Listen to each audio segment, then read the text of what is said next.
couple of minutes late. There seems to be a habit going on at the moment. There's people coming to my door at bloody 11:15 in the morning. Post again. I guess we shouldn't complain because the post is regular at 11:15 in the morning. Right, we'll give you a few years a minute to go on board, and then we'll get this broadcast underway. So, anyway, as I say, I apologise. I'm running 2 minutes late again, but it would appear that my entry buzzer to the building is the only one the postman knows about. Either that he knows I'm at home. But there we go. That's what it is. What it is. So, anyway, good morning, folks. Welcome aboard. As I say, we'll give you a wee bit of time to get on board, then we'll get this broadcast up and running. I'm sorry about yesterday, folks. Morning, Stuart. Sorry about yesterday, folks. Something came up. I had to go to work at my normal broadcasting time, so I couldn't broadcast. Okay. So that was that. Anyway, how we go on board? Well, according to Restream, there is 83 years on board. According to Facebook, there's 18 years on board. So we're going to go with Restream. Hey, it's been a wee bit slow coming through the comments and things like that. But good morning, folks. Morning, Steve. Morning, Last Braveheart. Morning, Lorna. Morning, Gerard. Morning, Lorraine. Morning, Mary. Morning, Stuart. Anyway, that's the comments I can see. Okay, we're up to 100 people, so let's get this broadcast underway. It's Andy Truck TV in the house, in his office in Salisbury, North Lanarkshire, where it is sunny this morning, clear at the moment, and 16 degrees. That's the weather forecast for Salisbury, North Lanarkshire. You want to know what the weather's like with you? Look at your own bloody window, alright? So this is a review of the news for Wednesday, the 3rd of August 2022. Wednesday started with a mixed bag in the rags. Police numbers in Scotland down 700. Down as 700 officers leave force in 2021 for various reasons. Now the story is being blamed or is being painted as an SNP Green Government bad story. But there's a backlog of people waiting to be trained as police officers due to the COVID pandemic in Scotland. That meant 2 years the training facilities were more or less closed. And when they did get up and running again, they were promptly taken over by the Home Office to accommodate COP26 in Glasgow. So basically for 2.5, nearly 3 years, they haven't been training new officers at the scale they would like to. So that's why we've had 700 officers leave for various reasons. Retirement, ill health, sack, the usual stuff, you know what I mean? Anywho, these 700 officers will be replaced by 2 intakes going through the academies this year. Right, now the other main story in the rags is a number of NHS elective surgeries in Scotland drops. Of course, the number of surgeries have dropped. Okay. Hospitals are still jam full of COVID patients. Right. Now, the UK government has decided that the pandemic is over, so Scotland, Wales and Northern Ireland have no choice but to stand by while citizens die. 1,093 people across these islands died from COVID last week, 91 of which was in Scotland. There is 1,584 people in hospital in Scotland with COVID at the moment. Now, there are only 12,000 beds in Scotland's NHS, and they're not all in acute hospitals. Some are in maternity hospitals and some are in mental health facilities. So COVID's still running a savvy through the population, and NHS staff are being affected as they keep coming down with it and they're on the front lines. So of course elective surgeries in Scotland has dropped. The capacity is not there in the NHS to allow the elective surgeries to go ahead, and that includes staff and bed shortages.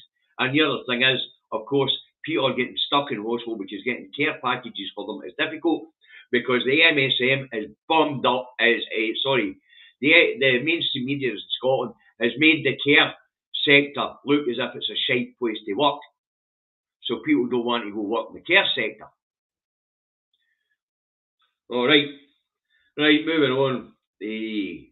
Wednesday, and a raft of financial and economic data is released.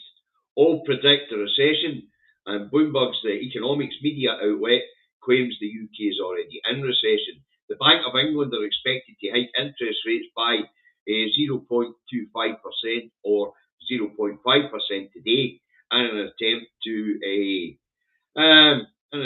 get inflation under control. But it won't make a damn bit of difference. All the idiots at the Bank of England are doing is taking money out of the economy. So wee Mrs. McGlumper has no disposable income.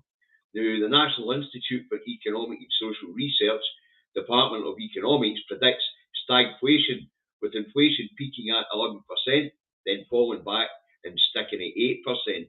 They predict zero growth and a contraction in the economy, with high unemployment and high prices, because only a little amount of people will have disposable income, and everybody will be chasing it. So that'll drive up inflation as well as the energy giants.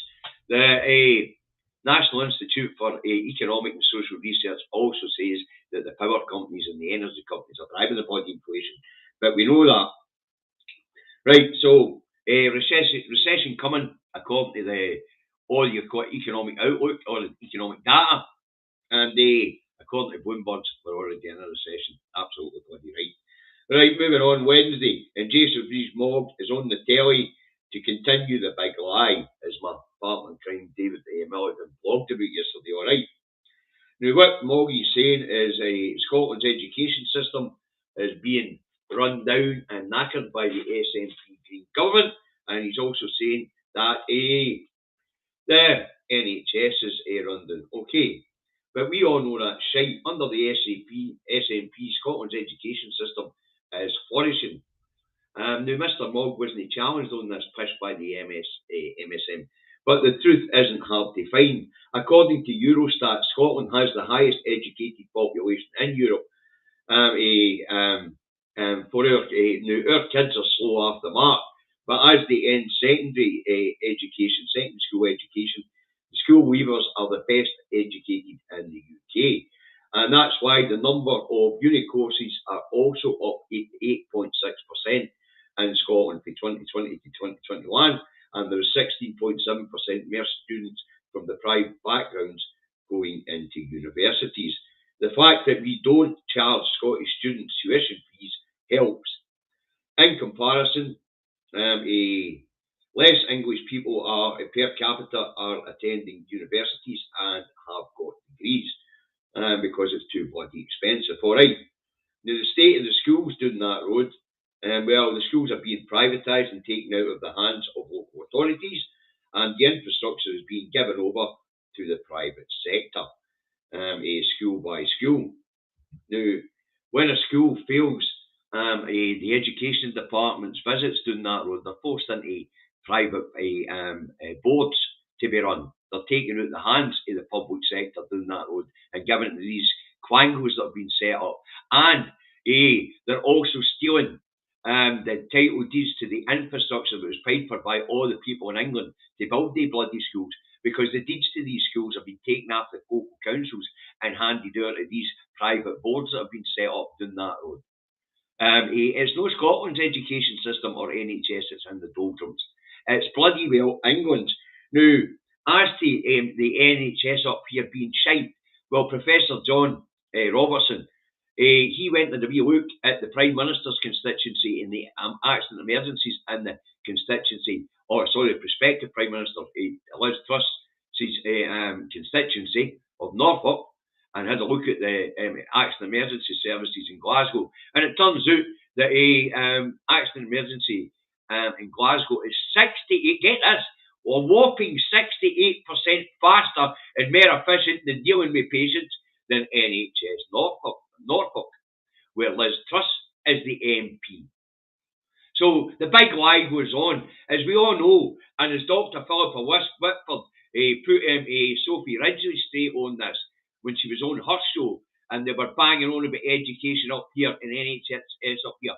Dr. Philippa Whitford put her straight and says, hey, we've been the best operating NHS for the last 7 years. And you can check the data. It's all there, put out by Public Health Scotland and Public Health England. And then she points out that under Bojo, Public Health England has stopped putting out the data, so we don't really know how shite it is in England.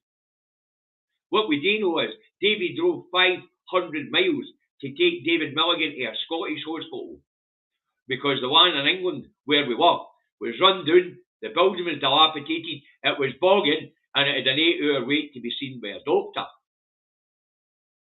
So the big lie continues.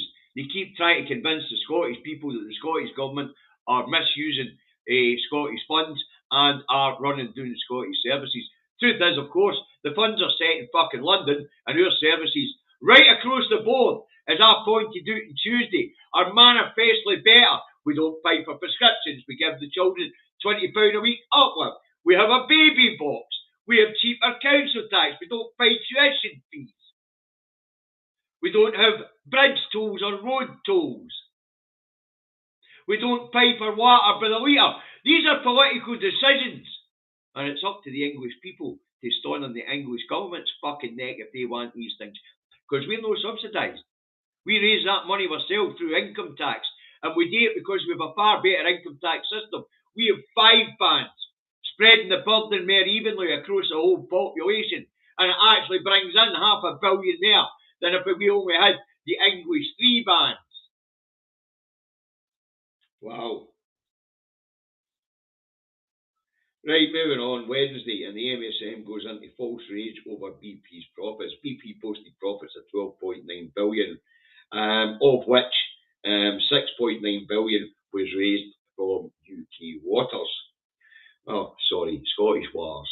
But they like to call them UK waters down that road, you know. Fact is, it's Scotland's resources they're fucking stealing. Right, anyway, the headlines are calling the energy giants profiteering parasites. But it's all bollocks and fox rage. The real answer to the problem lies with the disaster capitalist government in Westminster, who could, of course, regulate the market. They could legislate to stop the rampant profiteering, because that's what's actually happening. And guess what? Governments right across Europe, right across the world, are legislating to stop rampant profiteering in the fucking energy markets. Guess who's the odd one out? That's right, United Kingdom. And by association, is the United Kingdom, little fucking England. Their government isn't regulating to put a foot on the energy giants' necks. They're not even taxing the energy giants. You know that BP and Shell have to pay taxes. George Osborne changed the tax system. And there was hundreds of millions of pounds worth of subsidies. We're actually paying them twice. And we'll get a wee bit more of that as we're going on. All right. Right, moving on. Wednesday. And the National says that the Scottish Government have made a bid to make a submission to the Supreme Court on the Indiref 2 bill. The Scottish Government want to highlight the democratic mandate Scotland has. We'll see where that goes, eh? Moving on. Wednesday. And the GMB union members and Scottish local authorities vote for strike after knocking back a 2% pay offer. School staff and restaurant workers say only a significant pay offer will avoid strikes. Well, I'm telling the public service what I've been telling you guys. Listen, you deserve that pay rise, but you're not getting it. Scotland's got a fixed budget. So if it is to go as high as 5%, which is unaffordable for the Scottish Government, you better look each other in the eyes and ask whose fucking jobs are gone. John Swinney echoed what I've been saying for weeks now. Just on Tuesday, when he turned around and told the public sector, listen, there's going to be cuts, your jobs are gone. Westminster won't give them any more money, John asked. But no, they tell to fuck off. They even called it mismanagement, even though they're cutting the budget by 5%. So John has warned us, I've been warning you for months. If you're in a public sector, look at your friends in the eyes, your colleagues in the eyes, and ask, is it my fucking job or his job that's gone? Is it our service that will be cut? Because you better be real. You better get real on this one, folks. I know you deserve that whopping pay rise. He's bloody well day. But until Scotland's independent, has its own exchequer and its own currency, we're subject to Westminster. Simple as that. All right. Now moving on. Wednesday. Hold on, turn the page. Moving on Wednesday. And the drug death figures for England and Wales are out. Drug deaths in England and Wales hit record highs. The MSM don't really carry the story. Anywho, just shy of 5,000 people, just sort of 5,000 people died of drug deaths in England and Wales in 2020-21.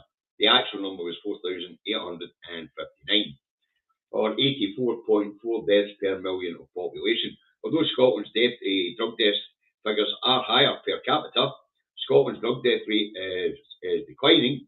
England and Wales drug death rate is climbing. All right, moving on.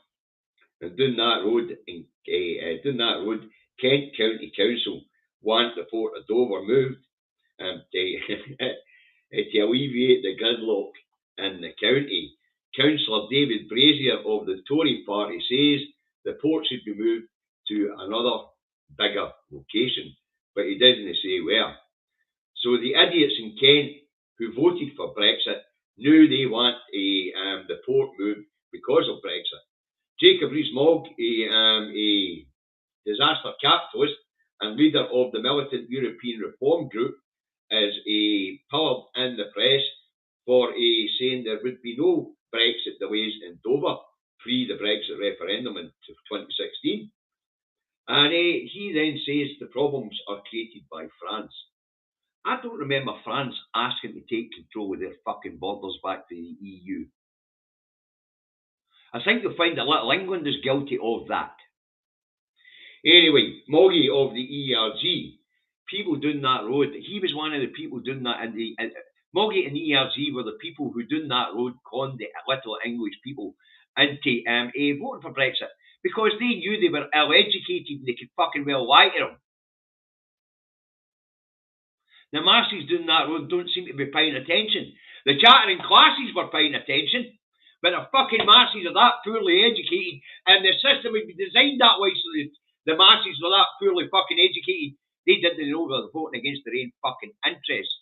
The arrogance doing that road was, oh, England's special, so they'll make an exception for us. We'll not have to pay club memberships, but we'll get to use all the benefits of the club. Your fucking arrogance out fucking weighed your intelligence, you bampots. Man. Anyway, let's talk about Moggy, the ERG leader who has been lying to Johnston and wrong-footing ministers, according to a report out yesterday. Anyway, according to let's talk about Moggy, the disaster capitalist. His company, Somerset Asset Management, has made 109 million quid so far out of Brexit. Moggy moved his offices to Dublin to avoid Brexit, and his company is ultimately registered in the Cayman Islands. So Moggy, all the money that his family are raking in the UK, Moggy doesn't pay UK taxes to cover schools, hospitals, police, and any services. So Moggy is 109 million quid better off because of the wheeze that was pulled by him and the European Research Group, the militant group within the Tory party, who have been lying to the population and lying to the Prime Minister and his ministers, and they try to foot the Prime Minister and his ministers into mistakes like the NI protocol being shelved and things, laws to shelve the NI protocol and things like that. It's absolutely outrageous. Anyway, just so that you know about Moggy, the great liar, the one that hoodwinked the fucking stupid bastards doing that road into voting for Brexit. And him and his billionaire pals piled money into it so they could make money out of it because they're disaster capitalists. And we see that way the rampant profiteering and the energy markets driving inflation. Guess who owns the shares in these fucking things? That's right, the banks, the hedge funds, and the Tories. So, Jacob Rees-Mogg takes a wee pelting in the press, and the people in Kent who voted for fucking Brexit don't want their county turned into a French area for customs, because that's exactly what it's become. It's just been turned into one big fucking bonded warehouse, and it doesn't work, it doesn't move. Operation Brock's a failure. That's the rack 'em, pack 'em, stack 'em on the M20 and the A20. It's failed. It doesn't work. On a good day, it's only 15 mile tailbacks out of the port. On a bad day, it's 23. Fucking idiots. Right, moving on Wednesday, and it's been reported that the energy relief coming from the UK government is a con, and it's given the parasite profiteers and the energy markets and the energy giants double their money back. The windfall tax on energy giants was 5 billion. The aid for 28 million homes is 9.5 billion. So it's not quite double their money, but almost. So it's a con. They're not actually giving us the money.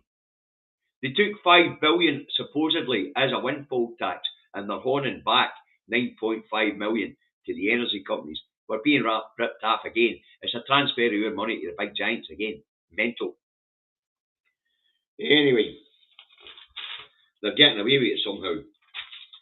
Right, moving on. Wednesday, and the SDLP's attempt to get Stormont up and running is blocked by the DUP. NI's biggest unionist party prevented the election of a speaker to Stormont, so the place stays shut. The DUP, like the Tories, are democracy deniers, as the people and the Northern Ireland voted for a majority of MLAs who support the protocols. So Northern Ireland's actually suffering the same way Scotland is. Their government has voted democratically to keep the protocols. Our government was voted in democratically to have a referendum, and both are being denied by Little England. And this, what's interesting about that is that comes up yesterday, but we'll get to that. Right, moving on. Wednesday. And Ken Clark, a one-time Tory Chancellor, tells Tim Walker of the New European that the UK is now an elected dictatorship under his party.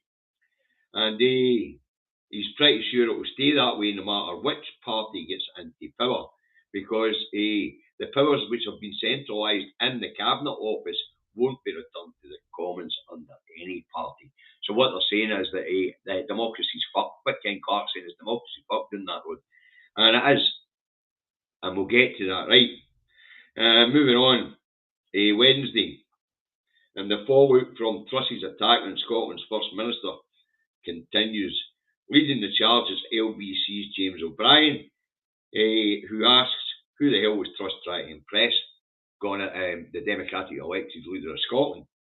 And in the debate show later, he sees a panelist slate the Tory member of the panel as a democracy denier. The people in England are actually starting to clock on what's going on here, right? And they know if they can do it to us, then they can do it to them down there. But that brings us back to what Ken Clark has to say, right? I mean, the Scottish Government has a mandate for Indie Rev 2, and then the Northern Ireland Assembly has a mandate to keep the NI protocols. Westminster is denying both. So you got the chartering classes in England rattle because they know that the elite would do the same to them. Anyway, the election bill down that road saw 3 million people booted off the electoral register, and the electoral commission taken into government, into the Cabinet Office. Ken Clark is correct. The UK is now an electoral Tory dictatorship. England's being set up so that only the Tories can win an election. Because next thing to be done will be the boundaries bill will be presented to the Parliament, and that gerrymanders the constituencies in favour of Tories down that road. So we're looking at the Tory Westminster governments in perpetuity. Or no, forever. We have to get the fuck out of this. Right, also, Wednesday, down that road, The Guardian produces an article with 10 reasons why Brexit is a disaster. So let's go through it. 1, labour shortages. 2, food's rotting in the fields, which is related to number 1. 3, problems importing foods. That's also related to number 1, and of course the carry on at Dover, and the fact that the way Osborne set up the tax regime for Brexit before he exited, it meant that Osborne Sunak, the way he set up the Brexit tax regime, it means that importers and exporters are paying VAT at both ends. So exporters in Europe are just not sending shit here. What's going to happen is the surplus of food that used to come here will go into the market in Europe. They'll still turn a profit, and the cost of living in Europe will be down. All right, that was 3 problems import. Number 4, disasters effects on business, red tape. We just spoke about it. Can't import, can't fucking export, and those in Europe don't want to export to the UK anymore. It's too difficult. Right. 5, queues at exit ports and airports Well, you know, they want to control the fucking borders, and they're realising what a fucking nightmare it is, eh? 6, I mean, there's a reason why we have the common travel area for Scotland, England, Wales, and Northern and Ireland. And do you think English people would be aware of these fucking things that they're going to be creating problems for themselves? Right, 6, contraction of the economy. Well, we just spoke about that. Fuck all's coming in, fuck all's going out. Then the market's been reduced from 500 million customers to 65 million customers. In fact, it's only 63.2 because you're going to take the 1.8 million people from Northern Ireland out of the equation because at this point in time, they're still in the customs union and single market. 7, inflation. Well, that is a Brexit effect. It really is. 8, effect on research and development in the university sectors. Well, you know, that's what happens when you leave the horizon zone, as they call it. Research and development funding is pulled for the UK. It's no longer part of the club. 9, collapse of a fishing industry. Well, you know, it's still gone, but it's not gone as well, and it's fucking murder trying to get their stuff to market in Europe. And 10, no freedom of movement of the arts, meaning that artists can no longer travel through the 27 countries displaying their skills. Okay, they're the stories I wanted to cover today. They're the stories that I've picked out to talk about today. So let's go on to see what balls is in the papers this morning. That will we? Hold on. Shut that down. I could read it out the book, but it's much easier to get a screen, folks. I'll be with you in a second. It's much bigger on the screen. I can see it better. Right, what we go. Let's see what the rags have got to say this morning. Scotland's papers, gold rush for Team Scotland and 15% inflation warnings. All right. So the Daily Record has, that's my golden girl. Scotland's Eilish McColgan emulates mum as she wins Commonwealth gold in the 10,000 metres, 36 years after Liz won the same event at the 1986 Edinburgh Games. Right, the eye has cost of living set for 40-year high. The Looney Rag, the Express has fears soaring gas bills will push inflation to 15%. Well, there's no fears about it, it's a fact. I mean, the Bank of England's predicting 11%. The National Institute for Economic and Social Research is predicting 11%. David and I were talking about it yesterday. We expected to hit probably 18% in January when the energy price cap rises again. Right, the Times has Truss will challenge the status quo as PM says supporter Javid, and US calls out Scotland over child slavery cases. What the fuck, child slavery cases?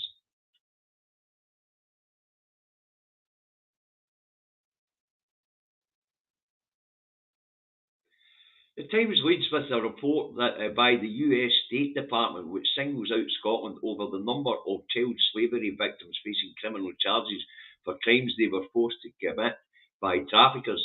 The report's author says the UK must do more to ensure victims are not prosecuted for crimes they committed under duress. A spokesman for the Crown Office and Procurator Fiscal Service said Scotland's prosecutors are committed to protecting the human rights and victims of trafficking. Imagine the Americans fucking calling anybody out for anything. Wow. Mental. And the Scotsman has, it just shows you how far they've got to go and try and find a Scotland bad story though, eh? Let's go and ask the American State Office what they can tell us. Fucking idiots.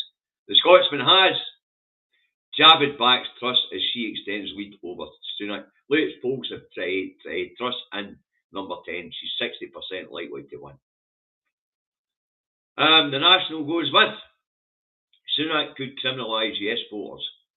Counter-terrorism experts sound the alarm on plan for those who vilify Britain to be labelled extremists. Call me a fucking extremist if you want, Sunak. As if I care what your Tory arse thinks, arsehole.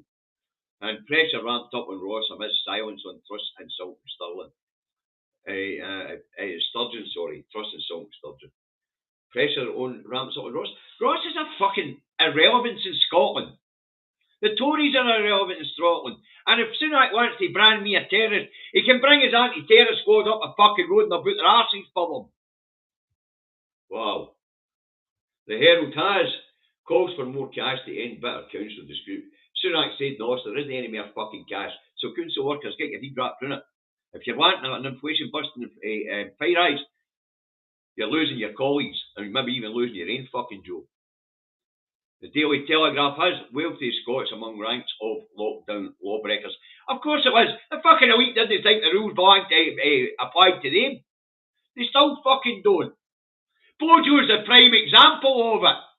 He broke the law while Prime Minister, throwing fucking parties. The Scottish loony rag, the fail. Ditch the woke. Witch trials, says Law Chief. What? The Attorney General today launches a fight back against woke witch trials. So we're talking about Suella Beaverman here, who's actually helping to perpetuate the class wars down that road. Hey, I'll tell you what, see all this anti-woke shit, I'd much rather be informed than fucking ignorant. And the people who are calling out those who are informed and calling us woke, yous are the fucking ignorant. The Metro has kapow KO for Batgirl. Apparently the film that was made in Glasgow will never see the light of day.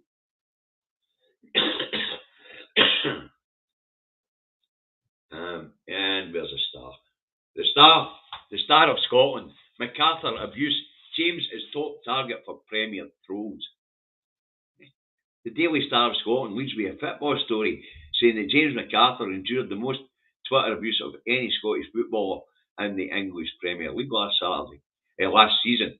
Research by Ofcom and Alan Turing Institute has found that almost a third of all tweets mentioning the Scotland international midfielder were abusive.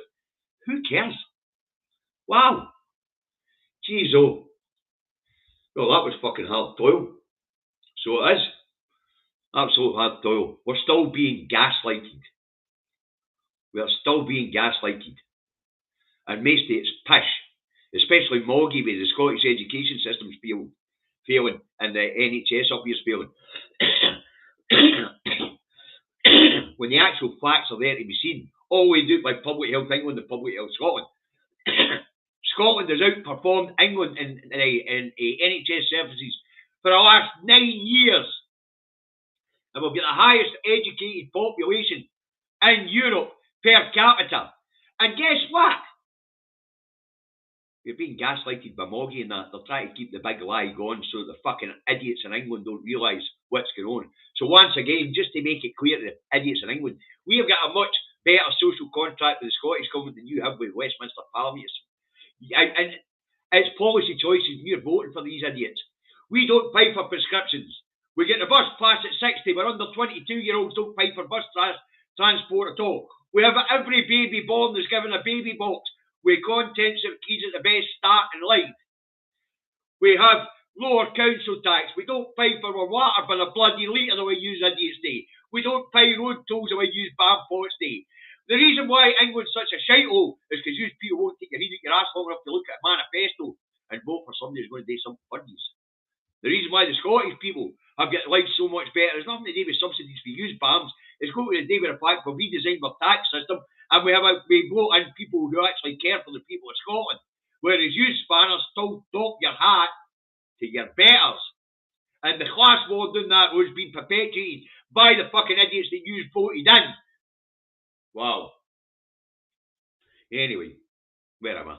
Aye, that's what I've got for you today, folks. The great lie continues. We have to keep debunking this great lie. And I'm not being really, really rude to the people of England, although it sounds like it. You know, but they are the ones that are voting these spanners into office. So they are. I'm no anti-English, I'm anti-Westminster. But stupid is as stupid does. And that's because Mog might be telling you that our education system's shite. We're not the ones that are voting for a fucking taxation you idiots are paying. We're not the ones that are voting to pay for fucking medicine at the point of need. We're not the ones that are voting to pay for university tuition fees. We're not the ones that are voting to have our fucking pensioners riding the bus to stay warm 6 years later than they do in Scotland. Yous down that road voted for this shite. And you're dragged Scotland and Wales down ways. Wow. Anyway, that's what I've got for you today, folks. It can't be. I know it sounds brutal for those watching in England, but it's got to be brutal. Somebody's got to tell you idiots the truth. You're too wee, you're too poor, you're too poorly educated to stand on your own 2 feet. You can't keep light, clothe, and feed your fucking selves so you sponge off everybody else. You're no elite. You don't have an empire. You're no special. Unless you want to count retarded when it comes to voting intentions. Wow. Right, that's enough. I've been brutal enough in telling them the fucking truth. If they don't like it, they can come onto the feed and argue with me about it. Okay, folks. Remember, there's an independence campaign underway. Eyes on the prize. Partisan politics, you folks. Lend you how you go on. It'll not be hard for the Scottish people lend you how you go on because we're the most highly educated population in Europe according to Eurostats. We've got more university graduates per capita than anywhere else in Europe. You know. So there you go, silly little Englanders. Poor little Englanders. They can't feed yourselves, can't clothe yourselves, can't heat your country. But you think you're special somehow, and that you're above the rest of us. We're not reliant on fucking oil and gas for our electricity. We've got 100% of our food needs covered. That's why we export the fucking rest of use band pots. Wow. And you've allowed your governments to abuse us like that. But that's what happens when you allow governments to run down your education system instead of building it up the way we have in Scotland. Right. We say eyes on the prize. Alright? Learn your how you gonies. And the answer to any of the fucking stupid questions are going to be thrown at us by little Englanders. How are you going to do currency? The same way everybody else does, you fucking idiots. How are we going to do borders? The same way everybody else does, you fucking idiots. How are we going to do defence? Same way everybody else does, you fucking idiots. Wow. We're the most highly educated fucking population in Europe. We'll copy and paste best practices from around the world. There, that's how your fucking questions answered in one fucking go. Spanners. We can get fucking educated and learn to vote in your own interests instead of voting against your own interests. Corrupt your fucking preaching to us. Spanners. Right, where are we? Support the independent media. Support independent vloggers and bloggers. Support Broadcasting Scotland. Support Independence Live, Indie Live Radio, Calgon Media, and Cruise Radio. Support the national newspaper, alright, and independent bloggers and bloggers. If they've got a crowdfunder going, and you can afford that, throw a couple of pennies in the pot, keep these guys going. You know, David and I don't like their money. We just want you to share our content if you like it. I can be a wee bit direct, but as you know, on a Thursday afternoon and a couple of times during the week, impromptu shows pop up for David and I, and we have in-depth debates on these issues. So, and I tend not to go off my dinger in these ones. David gets off his dinger in them. So, anyway, we'll be on at 4 o'clock this afternoon, folks. If you're watching this on YouTube, please hit the like button and subscribe. If you're watching this on Facebook, please hit the like button and share. Oh, and the same thing goes for you lot on YouTube. Share my videos around, will you? As I say, 4 o'clock this afternoon, it's our usual Thursday show. It'll be 4 p.m. to 4:30, and we'll be going out live on YouTube and on Facebook at the same time. Okay. Now, thanks very much for tuning in today, folks. I say, we'll get to the health message in a minute, but say we don't want your money, we just want you to share our content around. Okay. Now, health messaging. Face coverings in closed public spaces and clean hands and surfaces regularly. That's the last two pieces of guidance. If you're feeling a wee bit off, mask up, social distance, show a wee bit of social responsibility. A wee bit of responsibility within your community. All right. And if you're still testing using a NHS lateral flow tests, then submit your results to NHS Scotland so we can keep an eye on how much of this is in the community. Because there's no urgent. Doesn't matter what the idiots doing that road in Westminster are telling us. The bodies are still piling high. 1,000 plus a week. That's 4,000 on a month. Wow. And Scotland's averaging about 350 deaths a month. All right. So it's not finished. Not by a long shot. The colour's on and ongoing. Use a lot look after yourself. We'll be back tomorrow to do it all again and rip the piss out of what's in the news today. Okay. Catch us all later. And be good to each other. And people in England, I'm sorry if I sound as if I'm having a go. I'm just pointing out the facts. You're voting for these fucking idiots and you're voting against your own interests and you're blaming everybody else for your failings. I'm pointing out your failings. Head on. Blunt. I'm not messing about with these. I'm telling you the fucking truth. The reason why we've got a better social contract with our government up here than you have with your government down there is because that's what we fucking vote for. And we're clever enough to read a manifesto. Have a nice day.